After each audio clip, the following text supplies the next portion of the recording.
देखिए, आज का दिन तो हम सब पाकिस्तानियों के लिए एक बड़ा तारीखी दिन है। जिन लोगों ने 65 में थे, जिन्होंने वो मार्का देखा, बिल्कुल बहुत सी ऐसी हमारी जनरेशन है जो बाद में आई, बिल्कुल जिनको मालूम नहीं कि 65 में क्या हुआ, 71 में क्या हुआ। उनका पाकिस्तान जो है वो 71 के बाद का पाकिस्तान है। जी हमारा पाकिस्तान जो था वो मशरकी और मगरबी पाकिस्तान था, यानी जो कि पाकिस्तान का इकट्ठा हिस्सा था और जिसको दो लख्त हो गया। फौज भी ईमान तकवा जहाद फी सबीलिल्लाह, जो कि मोटो जनरल ज़ियाउल हक शहीद ने अपने डाइनिंग आउट में दिया था जब वो चीफ ऑफ आर्मी स्टाफ बने थे। तो 2 कोर को एज ए कोर कमांडर जा रहे थे, तो उस वक्त उन्होंने वो ईमान तकवा जहाद फी सबीलिल्लाह का मोटो दिया था फौज पाकिस्तान को, जो कि तमाम यूनिटों के बाहर लगा होता था। बहसीत पाकिस्तानी मैं आज ISPR से ये रिक्वेस्ट करूँगा, ये एक उनसे अपील है मेरी। मैं पाकिस्तानी हूँ, मुझे बहुत तकलीफ़ होती है जब पाकिस्तान के शहीदों के बड़े बड़े बोर्ड आवेज़ा होते हैं शहरों में ISPR की तरफ से। वहाँ पर हमारे जो पाकिस्तान के सिपहसालार थे जनरल ज़ियाउल हक शहीद रहमतुल्लाह अलैह, उनकी भी तस्वीर ज़रूर होनी चाहिए। बिस्मिल्लाहिर्रहमानिर्रहीम, अस्सलाम वालेकुम नाज़रीन, आवाज़ हक में खुश आमदीद। नाज़रीन, आज पूरे मुल्क में अल्हम्दुलिल्लाह यौम दिफा मनाया जा रहा है और दुश्मन जितने भी हैं पाकिस्तान के, उनको सबको ये मैसेज दिया जा रहा है कि हम अपने मुल्क के लिए दिफा करने के लिए 24 घंटे जो है वो तैयार हैं। चाहे आप रात की तारीकी में पाकिस्तान पर हमला करें या आप दिन में आएँ, दिन के उजाले में आएँ, तो हम हर वक्त तैयार हैं। उसका आपने देखा कि सन 65 की जो जंग थी, उसमें हमारे जो रवायती हरीफ है, रवायती दुश्मन है हमारा हिंदुस्तान, उसने रात के वक्त पाकिस्तान पर हमला किया और उन्होंने ख्वाहिश ज़ाहिर की कि हम पाकिस्तान में जाकर, लाहौर में जाकर नाश्ता करेंगे। तो वो नाश्ता जो था वो पिछले साल फरवरी 2019 में आप लोगों ने देखा कि अभिनंदन साहब पाकिस्तान में आए और उनको हमने चाय भी पिलाई और बड़े बाइज़्ज़त तरीके से हमने उसको वापस भी भेज दिया। तो बीच में जब एक अरसा आया, क्योंकि जनरल ज़ियाउल हक शहीद रहमतुल्लाह अलैह एक तारीख साज शख्सियत थे और उनके जब दौर था, उनका जब हुकूमत थी पाकिस्तान में 11 साल उनकी हुकूमत रही, तो उस दौर में अल्हम्दुलिल्लाह पाकिस्तान ने एक सुपर पावर को शिकस्त दी, रूस को। तो रूस को शिकस्त देने की वजह क्या थी? उन्होंने जो इंडिया की जो हिमायत की थी 71 में जंग में, तो वहाँ पर बांग्लादेश हमसे अलग हुआ, सकूत ढाका हुआ, आप सब लोग जानते हैं। तो जनरल ज़िया साहब को वो यानी दुख था कि हमने इनसे बदला लेना है कि इन्होंने इंडिया के साथ मिलकर जो है उसको सपोर्ट किया और पाकिस्तान को नुकसान पहुँचाया। तो अगला नंबर जो था, यकीनी तौर पर हम कह सकते हैं कि वो हिंदुस्तान का था। ये आज भी हम इस बात को दोहरा रहे हैं कि जो 71 का बदला था, वो उसके नतीजे में सुपर पावर को जनरल ज़िया साहब ने, उनके साथियों ने अल्लाह ताला की मदद से उसके टुकड़े टुकड़े कर दिए। और बाकी रहा इंडिया, तो उसके हवाले से जनरल ज़ियाउल हक साहब का एक बहुत तारीखी वाक़या है, जिसके बारे में अमरीकी अखबार ने, उस वक्त के जो अमरीकी अखबार थे LA टाइम्स, उसने एक सुर्खी शाया की थी उस वक्त। वो सुर्खी ये थी कि पहली ही पिच पर जंग का जिक्र ख़त्म, इंडिया में ज़िया की क्रिकेट डिप्लोमेसी कामयाब। तो ये अमेरिका के अखबारों में ये ख़बरें शाया हो रही थी उस वक्त, जब फरवरी 1987 में एक जंग का माहौल था। दोनों सरहदों पर पाक फ़ौज और दूसरी सरहद पर हिंदुस्तानी फ़ौज मौजूद थी। उस वक्त इंडिया में मैच हो रहा था और उसकी कप्तानी आज के जो वज़ीर आज़म साहब हैं, इमरान खान साहब, वो हमारी क्रिकेट टीम की कप्तानी कर रहे थे, उस टीम के कप्तान थे। उस वक्त जनरल ज़ियाउल हक शहीद ने गैर सफारती दौरा किया, भारत में गए और वहाँ पर जाकर उन्होंने, जब राजीव गांधी से भी आप सब लोगों ने सुना होगा कि उन्होंने बड़े वाज़े तौर पर बोला कि राजीव, अगर तुम पाकिस्तान पर हमला करना चाहते हो तो बड़े शौक़ से करो, लेकिन दुनिया में लोग चंगेज़ खान और हलाकू खान को भूल जाएंगे, फिर जनरल ज़िया का नाम होगा और राजीव का नाम होगा। मैं हिंदुस्तान के जितने भी हिंदू हैं वो पूरी दुनिया से सफ़ा हस्ती से मिट जाएंगे, लेकिन मुसलमान फिर भी ज़िंदा रहेंगे। और उन्होंने ये वाज़े तौर पर कहा कि हम एटमी पावर हैं, यानी उसको मैसेज ये दिया गया। तो इजाज़ुल हक साहब, बहुत शुक्रिया। आज एक तारीख़ी दिन है, यौम दिफा के हवाले से हम बात कर रहे हैं। तो आप क्या समझते हैं कि जब जनरल ज़िया साहब ने मिसाल के तौर पर रूस के साथ एक टक्कर ले ली, तो वो क्या वजह थी, उसकी बुनियादी वजह क्या समझते हैं आप? बिस्मिल्लाहिर्रहमानिर्रहीम। देखिए, आज का दिन तो हम सब पाकिस्तानियों के लिए एक बड़ा तारीखी दिन है। जिन लोगों ने 65 में थे, जिन्होंने वो मार्का देखा, बिल्कुल बहुत सी ऐसी हमारी जनरेशन है जो बाद में आई, बिल्कुल जिनको मालूम नहीं कि 65 में क्या हुआ, 71 में क्या हुआ। उनका पाकिस्तान जो है वो 71 के बाद का पाकिस्तान है। जी। हमारा पाकिस्तान जो था वो मशरकी और मगरबी पाकिस्तान था, यानी जो कि पाकिस्तान का इकट्ठा हिस्सा था और जिसको 2 लख्त हो गया। तो ये हम जब से पाकिस्तान 1947 में जब से बना है, तो 48 में ही कश्मीर पे जंग हो गई थी, आपको पता होगा कि लेकिन अगर वो कोऑर्डिनेटेड जंग नहीं थी, मतलब थोड़े बहुत मार्का हुआ, उसमें मेजर सरवर, कैप्टन सरवर शहीद हुए जी। और भी बहुत से शोधा हैं जो उस जंग के हैं।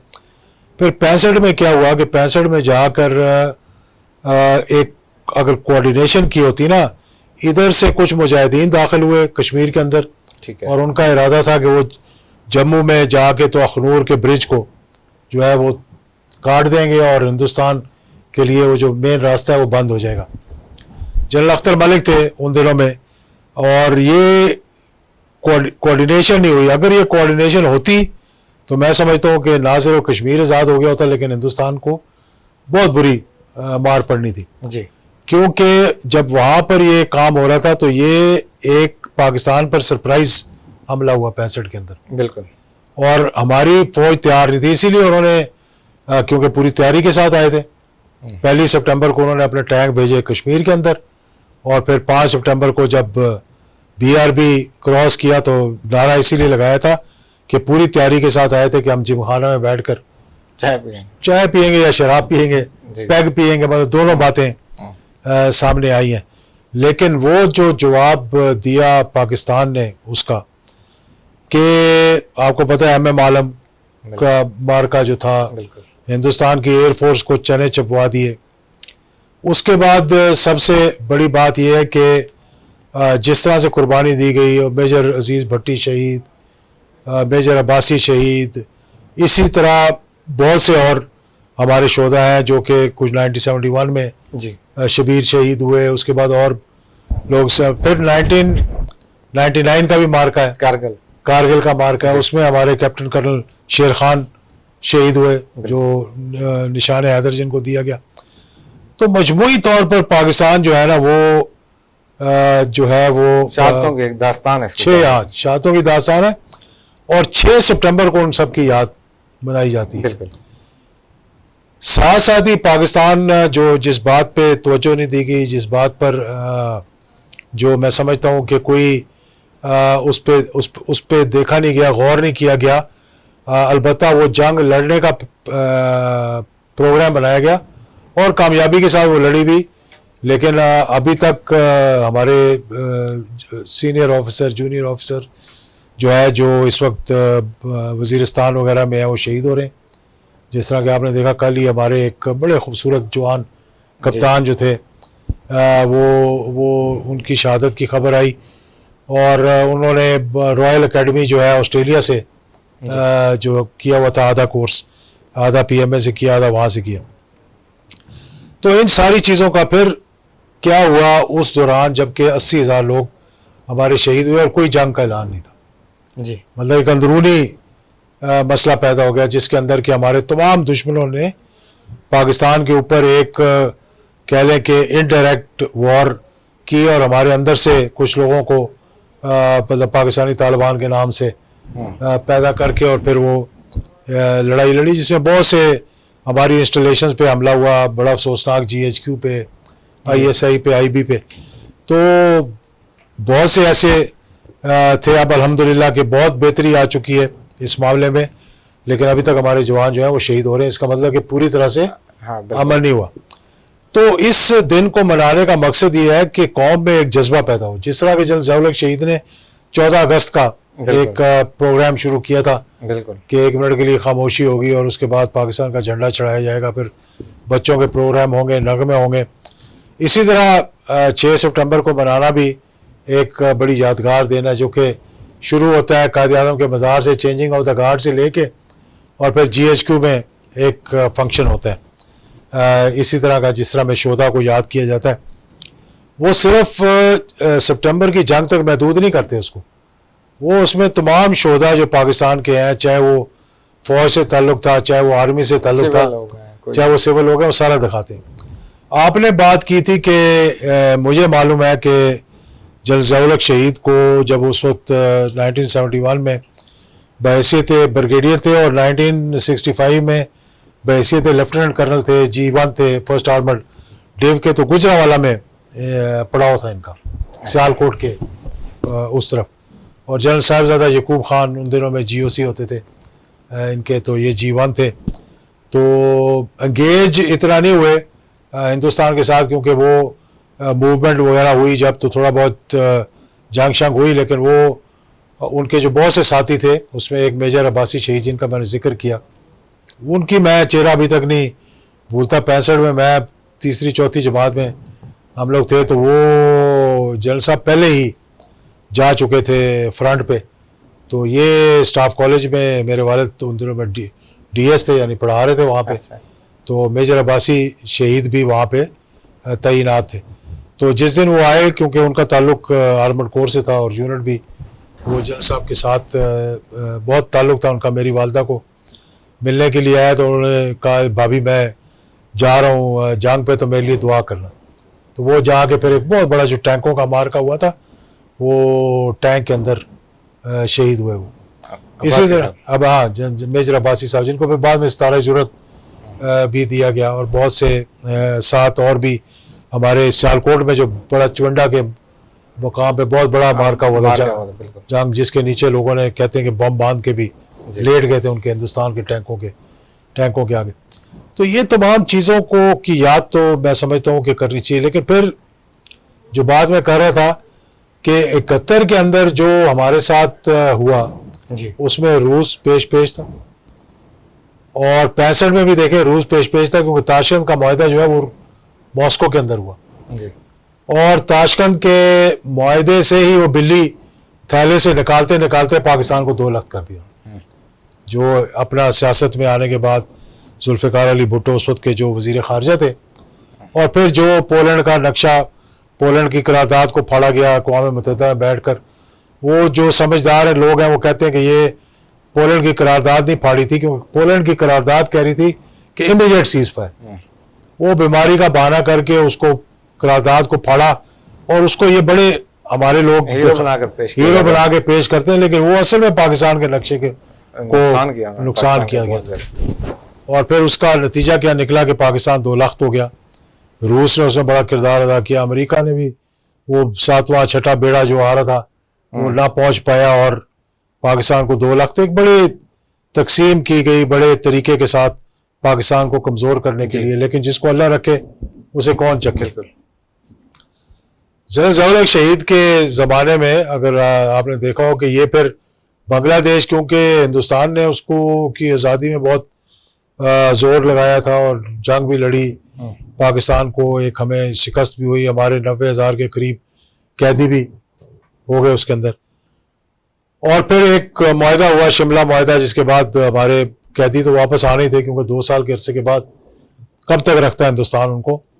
और मैं समझता वो एक कश्मीरियों की और कश्मीर का जो स्ट्रगल थी उसकी पीठ में एक छुरा घोंपा गया ताशकंद के मुआहदे के साथ, कि उस इंटरनेशनल इशू को आपने बायलैटरल बनाने की कोशिश की।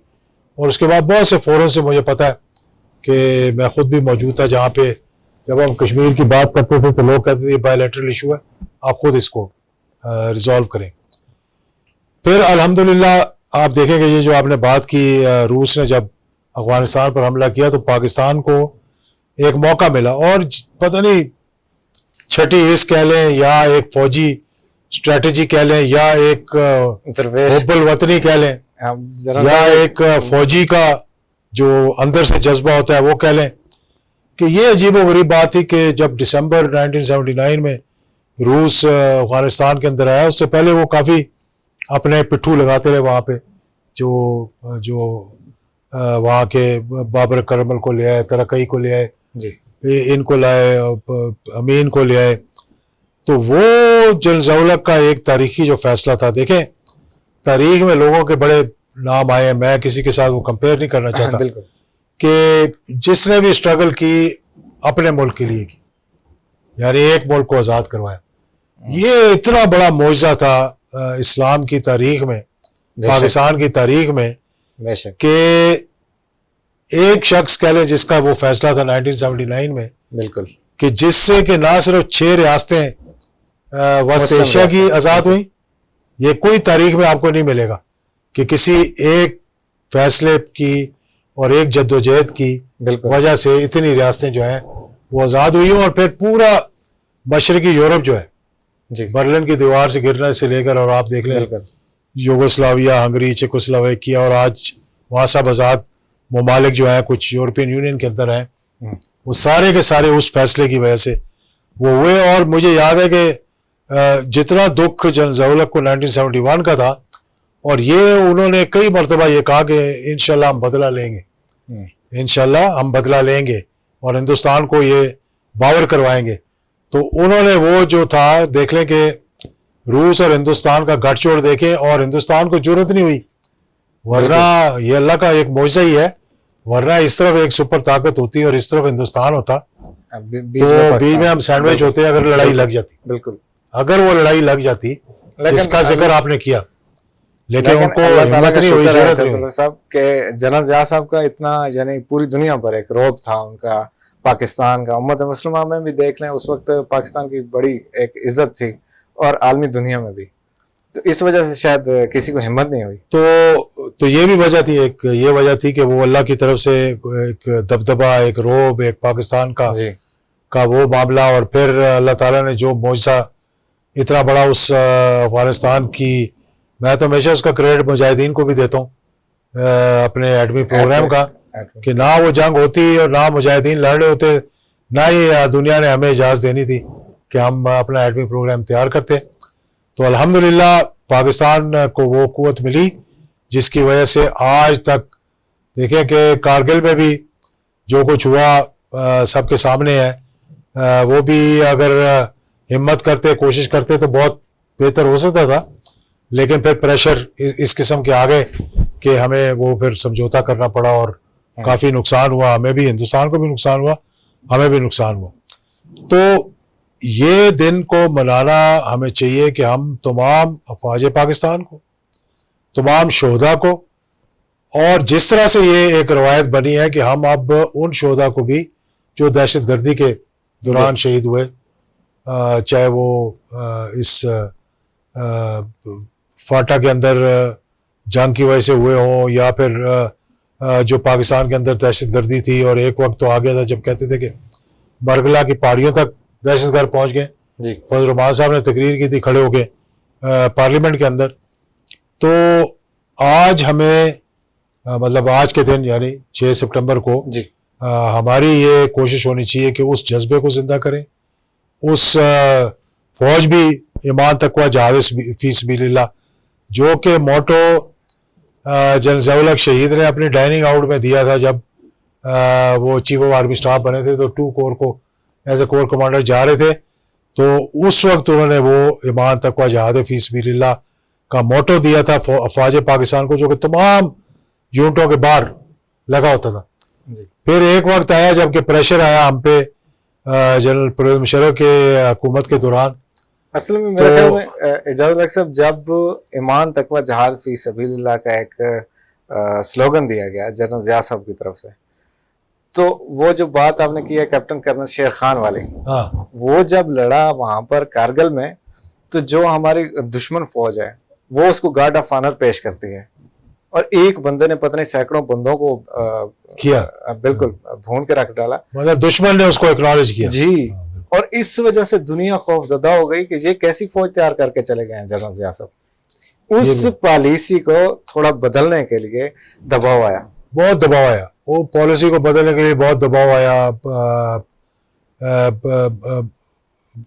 जो थे इमाम मसाजिद के थे जी, उनको तब्दील किया गया, बिल्कुल। अच्छा जी, फिर सख्ती आई गई, फिर कई जो पढ़ते थे तफसीर वगैरह क्योंकि जो वो हमारे जो उसको कहा हमारे कि इसको मॉडरेट किया जाए, ईमान तकवा जिहाद फी सबिलिल्लाह का जो है वो मोटो इसको थोड़ा तब्दील किया तब्दील किया जाए, हटाया हाँ जाए। बिल्कुल और पर लेकिन अल्हम्दुलिल्लाह वो जो जज्बा फौज पाकिस्तान के अंदर है, वो अब भी है, और वो जो और शहादत का जज्बा मुसलमानों के अंदर है, बिल्कुल मेरा नहीं ख्याल कि कोई भी दुनिया की ताकत जो है, अगर मुसलमान अल्लाह पे यकीन करना शुरू कर दे और अल्लाह पे भरोसा करें, तो कोई शिकस्त मुसलमानों दूसरी को बात नहीं दे यह है कि सकता। पाकिस्तान की शायद बेहतरी के लिए फौज ने जो फैसला किया हो कि ऊपर से हटा देते हैं, और अंदर से तो मुसलमान है सब, ये अंदर जज्बे से तो तो खत्म नहीं जब होते। तक जहाद का जज्बा नहीं होगा, हाँ आप लड़ेंगे कैसे? बिल्कुल मुझे समझा दिया जाए बिल्कुल कि अगर जहाद का जज्बा ही नहीं है, तो हम वहां लड़ाई लड़ने तो नहीं जा रहे, हम तो जहाद के लिए जा रहे हैं। बिल्कुल और हम उस जज्बे के साथ जा रहे हैं कि जिसमें कहा गया कि शहीद हमेशा जिंदा होते हैं। बेशक जब अल्लाह ताला ने कुरान में फरमा दिया और शहीदों को इतना बड़ा दर्जा दे दिया कि शहीद जो है वो जिंदा होते हैं, और आपको इसका मतलब इल्म नहीं है, और बिल्कुल यहाँ तक जिंदा होते हैं कि उनको रिस्क भी फराहम किया जाता है, बिल्कुल तो इससे ज्यादा और क्या जो है वो इंसान को हो सकती है कि अभी आप इधर से आपका शहीद हुए और उधर से आपको जन्नत की सैर बिल्कुल। करवा दी जाए। तो ये ये चीजें हैं जो हमें अपनी अफवाज के अंदर जो है वो उस जज्बे को उजागर करना चाहिए। और 6 सितंबर का वो दिन होता है जबकि एयरफोर्स, नेवी बिल्कुल और हमारी आर्मी जो है, तीनों मिलकर अपनी अपनी, कोई 5 सितंबर को नुमाइश करता है, कोई 7 सितंबर को करता है, कोई 6 सितंबर को करता है। नेवी वाले अपनी जगह, एयरफोर्स वाले अपनी जगह, और हर किसी ने बड़ा एक जज्बा बिल्कुल दिखाया था उस वक्त। तो वो हमें उसको जिंदा रखना चाहिए और आज के दिन को जो है वो अपने आने वाली नस्लों तक पहुंचाना चाहिए। और जो जो मैं कहता हूं कि जिस तरह से पाकिस्तान का जो जो वकार है, जो जज्बा है, उसको जिंदा रखने के लिए आज हमारे पास अल्हम्दुलिल्लाह, क्या वजह है कि हिंदुस्तान और बड़ी बड़ी ताकतें जो है अब पाकिस्तान की तरफ जो उस तरह से नहीं देखती जिस तरह से पहले देखती थी, लेकिन हमें कमज़ोर करने के लिए कभी FATF की तरफ धकेला जाता है, कभी हमारे जो लोग जज्बा रखते हैं जिहाद का, उनको उन पे सख्ती की जाती है, कभी हमारे जो कह दिया जाए जो कि NGOs कह लें, अच्छे NGOs हैं, इस्लामिक काम कर रहे हैं, उनको बंद करने को कहा जाता है, उनके अकाउंट्स मुंजमद किए जाते हैं। तो इन चीज़ों का भी आहिस्ता आहिस्ता मुकाबला करना चाहिए। और जब हम ये बात करते हैं मदीने की रियासत बनाने की, तो उसका मतलब ही ये है कि उस किस्म की सोशल वेलफेयर स्टेट बनाया जाए जिस तरह मदीने की रियासत थी, जिसके अंदर हज़रत उमर रजी अल्लाह ताला अन्हु जैसे जो खलीफा थे, वो रात को जाके लोगों के घरों में देखा करते थे कि किसी को कोई तकलीफ तो नहीं है, बिल्कुल किसी कोई भूखा तो नहीं सो गया। और वो ही जज्बा जो है वो आज जिंदा हमें करना चाहिए पाकिस्तान में। बिल्कुल। और दूसरी बात ये है एजाजुल हक साहब के ये मदीना की रियासत ठीक है, अच्छी सोच है उनकी, इमरान खान साहब की, वो चाहते हैं चलें कम से कम बोलते तो हैं कि होनी चाहिए। तो मसला ये है कि जब तक हम कर्जों में डूबे हुए हैं, हमारी जितनी मईशत है वो IMF के सहारों पर खड़ी है, उसकी बैसाखियों पर हमारी हुकूमतें चल रही हैं, तो फिर हम कैसे आज़ाद हो सकते हैं गुलामियों से। तो बात हम यहाँ करना चाहते हैं जनरल ज़िया साहब के हवाले से, जो 1987 में आज के वज़ीर आज़म साहब उस वक्त हमारे क्रिकेट टीम के कप्तान थे। बिल्कुल बिल्कुल। तो फौजें लग चुकी थी सरहदों पर, इंडिया की भी और पाकिस्तान की भी, और यानी पूरी दुनिया ये देख रही थी कि अब भी बस जंग होने वाली है इन दोनों मुल्कों की। और इस यानी जंग की फिजा में जनरल ज़िया साहब गैर सफारती दौरे से दिल्ली पहुंचे और वहां जाकर उन्होंने जयपुर में मैच देखा। तो वापस जब आए पाकिस्तान में, तो पूरी दुनिया के अखबारों में, मीडिया में वो बात ही ऐसी थी जब के अब तो जाके उसने राजीव गांधी के एडवाइजर ने लिख दिया, जो आपने जिक्र किया, राजीव हलाकू खान को लोग भूल जाएंगे और ज़ियाउल हक को और चंगेज खान को भूल जाएंगे और ज़ियाउल हक और राजीव गांधी को याद रखेंगे। ये बात तो अब उसके जो सिक्योरिटी एडवाइजर थे राजीव गांधी के, उसने अपनी किताब में भी लिख दी है और एक रिसाले में भी आया है, और यहाँ पर भी आप उसका जिक्र, बिल्कुल उसी का जिक्र आपने किया, उसका प्रणाम के नाम से था वो, जिसने लिखा था adviser, security adviser to Rajiv Gandhi. तो वो एक देखे पता नहीं किस तरह से ख्याल आया जनरल ज़ियाउल हक शहीद को, बिल्कुल, और उस वक्त ये चांस भी था कि राजीव गांधी जो है वो नीचा दिखाने के लिए पाकिस्तान को कि एक तरफ तो फौजें लगाई हुई थी, जी हो सकता है कि वो किसी को भेज देता कि भाई चलो रिसीव करके ले जाओ, जी बस दावत तो मंगवाई थी एक क्लब से, बिल्कुल दावत हुकूमत की नहीं थी, और उस दावतनामे पे वो चले गए। तो फिर ये भी हमारी आईएसआई का कमाल था कि इनडायरेक्टली राजीव गांधी पे दबाव डलवाया गया हिंदुस्तान की ऑपोजिशन से। जबरदस्त। उसने कहा कि जाओ आप रिसीव करो, ये प्रोटोकॉल में आता है और बहुत गलत मैसेज जाएगा। और बस वो इब्तिदा थी। मैं समझता हूँ कि एक बहुत बड़ी शिकस्त जो हिंदुस्तान को हुई कि अपनी फौजें वापस बुलानी पड़ी। ये 2001 में भी उन्होंने किया, जी 2002 के शुरू में भी उन्होंने किया, तब भी उनको वापस बुलानी पड़ी। और ये वही मौजा है जो जिसको जनरल ज़िया-उल-हक शहीद पाया तकमील तक पहुंचा गए। 1984 में जिसका कोल्ड टेस्ट हुआ और 1998 में जो धमाका हो गया, वो हिंदुस्तान को बहुत पहले बता दिया गया था कि तकड़े हो जाओ, कि अब हमारे पास भी वो चीज़ है जो आपके पास है। बिल्कुल। तो अल्हम्दुलिल्लाह आप देख लें कि उसके बाद जो है वो मामलात डी एस्केलेट भी हो गए और फिर हिंदुस्तान को जरूरत नहीं हुई कि पाकिस्तान की तरफ कोई मैली आंख करके भी देखे। बिल्कुल अल्हम्दुलिल्लाह। और आज भी पाकिस्तान की तरफ कोई मैली आंख नहीं देख सकता। पिछले फरवरी में पूरी दुनिया ने देखा कि अभिनंदन जिस तरह जलील होकर जहाँ से गया वापस, तो अल्हम्दुलिल्लाह आज भी जो है पाकिस्तान एक मजबूत हाथों में है, तो इससे कोई भी टकराने का सोच नहीं सकता। बहुत शुक्रिया जज़लक साहब, बहुत अभी इजाज़त चाहेंगे। नाजरीन बहुत शुक्रिया, आप हमारे ये जितने भी आवाज़ हक प्रोग्राम हैं यूट्यूब पर मौजूद हैं, और आप अगर ये पहली बार हमारा प्रोग्राम देख रहे हैं तो आपसे गुजारिश है कि हमारे यूट्यूब चैनल को ज़रूर सब्सक्राइब करें और बेल के बटन को भी ज़रूर प्रेस करें, ताकि जो भी नई आने वाली वीडियो होगी वो आपको मिलती रहेगी। और यहाँ पर हम आज याद कर रहे थे अपने पाकिस्तान के उन शहीदों को जिन्होंने इस मुल्क के लिए कुर्बानियाँ दी और अपनी जान तक निछावर कर गए। तो उन शहीदों में हमारे निशान हैदर पाने वाले जितने भी शहीद हैं वो भी हैं, और जो परवेज़ मुशर्रफ साहब के दौर में जो एक यानी नादीदा क़ुव्वतों के मुकाबले में लड़ने वाले लोग थे वो भी शहीद हैं, वो भी इस मुल्क के शहरी हैं, उनको भी याद रखना चाहिए। और बहसीत पाकिस्तानी मैं आज ISPR से ये रिक्वेस्ट करूँगा, ये एक उनसे अपील है मेरी। मैं पाकिस्तानी हूँ, मुझे बहुत तकलीफ़ होती है जब पाकिस्तान के शहीदों के बड़े बड़े बोर्ड आवेज़ा होते हैं शहरों में ISPR की तरफ से, वहाँ पर हमारे जो पाकिस्तान के सिपहसालार थे जनरल ज़िया-उल-हक शहीद रहमतुल्लाह अलैह, उनकी भी तस्वीर ज़रूर होनी चाहिए। ये आज मैं मुतालबा एक बहसीत पाकिस्तानी कर रहा हूँ, और मुझे उम्मीद है कि ये इस तरह के बहुत सारे लाखों पाकिस्तानी हैं जो चाहते हैं कि जनरल ज़िया साहब की तस्वीरें भी उन शहीदों के साथ लगनी चाहिए। तो अल्लाह पाकिस्तान की हिफाजत फरमाए। अगले टॉपिक के साथ दोबारा मुलाकात होगी, तब तक के लिए इजाज़त देंगे। अल्लाह हाफ़िज़। पाकिस्तान जिंदाबाद।